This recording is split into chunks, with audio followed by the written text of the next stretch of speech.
because of disagreement on a number of areas.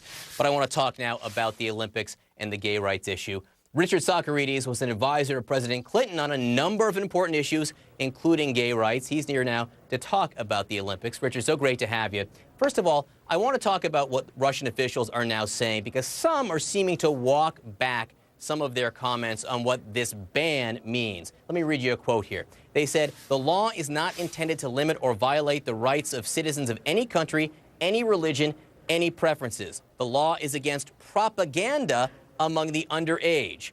Another quote there, "I was in Sochi yesterday, and all the athletes and organizations should be relaxed. They will be protected." What do you think? Are you convinced, or are the Russians just trying to smooth things over?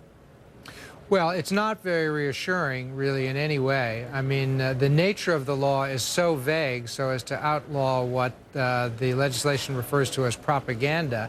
You could basically be arrested at any point for doing anything. I mean, I think surely it is in the Russians' interest to say that there's no problem here, but there is an enormous problem here. First of all, with respect to athletes and visitors, but also with respect to the human rights violations on their citizens. I mean, what they are trying to do is they're trying to outlaw talking about something. So what should President Obama do about this? You heard him, when asked about it yesterday, come out against it. He's also talked about gay rights issues in several countries around the world when asked about it on stage there. But does he need to do more, particularly on this issue of the Olympics in Russia? Well, I think he's certainly set the right tone already.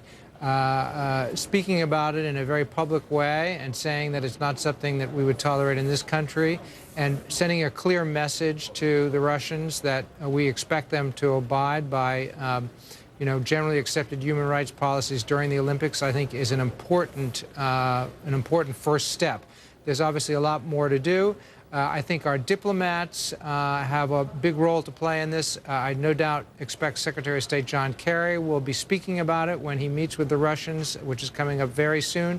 The president canceled his one-on-one summit with President Putin, and that is no doubt mostly about the Snowden episode, but I'm sure that the Olympics played a part in it. This is going to be a big issue going forward, and I expect the president, Secretary of State Kerry, and our other diplomats to be actively involved in ensuring the safety not just of people at the Olympics for the Olympics, but also getting this anti-gay law in Russia changed.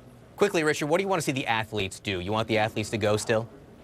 Well, I think that, a boycott really only deprives our very own athletes who have practiced and who are ready to do their best of having that opportunity. So I think a boycott of the Olympics is not the way to go, but I think respectful protests during the games, showing that in this country we support all of our citizens, and that's what the kind of human rights policies that we expect from a country like Russia, anybody hosting the Olympics. I think there is a lot. We can send a very powerful message when we're there.